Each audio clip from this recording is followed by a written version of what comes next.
los tratados internacionales en los que México ha formado parte, nos han obligado a que tengamos que consultar todas las reformas que tengamos que presentar en el Congreso y que afecten a este grupo de población. Y el término fatal es el 14 de abril de este mes. Llevamos un gran avance considerable. Pareciera mentira, pero a lo largo de todo el estado de Guerrero hay lugares como Coahuayutla, La Unión, donde no existe ni siquiera el 5% de asentamientos de estos grupos que representan a los pueblos originarios y afromexicanos. Aquí mismo en Zihuatanejo son pequeñas localidades. En Petatlán hay 5 localidades que presentan estos asentamientos. Y en estos trabajos nos dividimos las operaciones con el diputado Carlos Reyes, y lo que puedo decirle por el momento es que nosotros seguimos trabajando para dar cumplimiento al mandato de la Corte. Sino el Congreso ha trabajado muchísimo sobre este tema, porque también pues trataba de capacitar a todos los equipos técnicos que se tenían que desplegar en todo el estado, en todo el territorio. Y si bien es cierto que hay municipios con muy poca población indígena y afromexicana, el Congreso toma la decisión de recorrer todo el estado, de consultar a todos aquellos que deseen, informarles a todos, para que el que desee participar en la consulta lo pudiera hacer, aún sin importar de que hubiera una población de menos de 5 puntos, como de Coahuayutla, que tenemos una población afro de 0.009%, o sea, de acuerdo a los datos del INEGI, en Coahuayutla tenemos 29 afros en todo el municipio, y tenemos 0.0006% indígenas, o sea, 4 indígenas en el municipio, de acuerdo a los datos del INEGI, a las estadísticas del INEGI. En La Unión tenemos el 0.2% de afros, el 0.02% de indígenas. Muy poca población.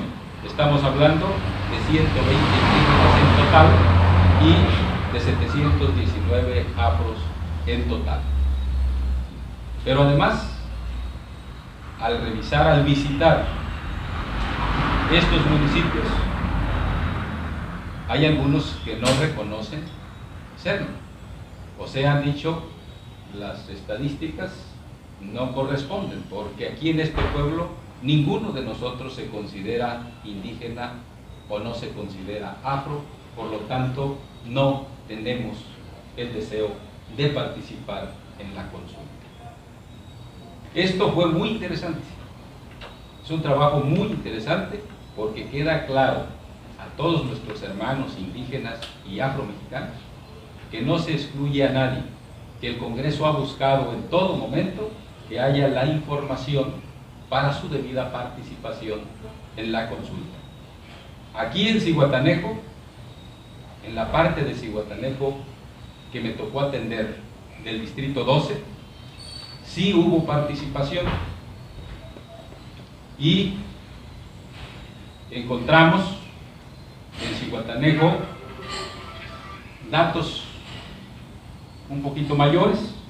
Aquí tenemos el 2.6% de afros, que en números hablamos de 7.973 personas, y el 0.7% de indígenas, que corresponde a 4.966 personas. Tuvimos participación de 5 colonias, 4 colonias y una comunidad. La colonia Primer Paso Caldenista, la colonia Aquiles Cerdán, la colonia El Manguito y la colonia Libertad, y la comunidad de Panta, donde ellos estuvieron de acuerdo en participar en la consulta. El resto de las colonias nos manifestaron que no tenían el interés de hacerlo, pero estuvieron debidamente informadas a través de sus presidentes de colonia, a través de la información del Congreso que se colocó en partes públicas, visibles, y el perifoneo que se realizó en cada una de las colonias, para que todo el mundo tuviera la información y pudiera tomar su decisión. Con ello estamos mostrando claramente que la participación del Congreso es de buena fe, que queremos la participación de la población, y ya tuvimos la reunión deliberativa aquí en Zihuatanejo. La semana pasada, en el auditorio aquí de la cancha deportiva, ¿cómo se llama? ¿Ustedes lo conocen? Auditorio municipal, la unidad deportiva, gracias. Ahí hubo la participación de más de 100 personas, muchos de ellos representantes que venían con sus actas, nombrados representantes de sus colonias, donde ya presentaron 16 propuestas para que sean analizadas por el Congreso e incluidas en la ley. Esto a mí me satisface mucho, porque créanme, al inicio creí que no iba a haber interés. Desde lejos quizás, y erróneamente, pensé, pues no va a haber mucho interés de los hermanos indígenas y afromexicanos, porque pues no están en una población, sino están dispersos, en el caso de los afros. En el caso de los indígenas, sí están más unidos. Hay colonias donde se concentra un número muy importante de indígenas, por lo tanto, la participación mayor fue de nuestras hermanas y hermanos indígenas aquí en Zihuatanejo. ¿De qué trata las iniciativas? Eso es muy importante que quede claro. Las iniciativas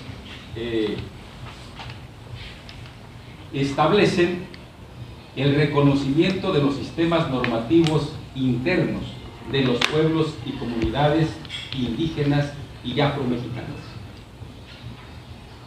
las bases para la coordinación entre los sistemas normativos de los pueblos y comunidades indígenas y afromexicanas con el sistema de seguridad pública y administración de justicia en el Estado y en el país.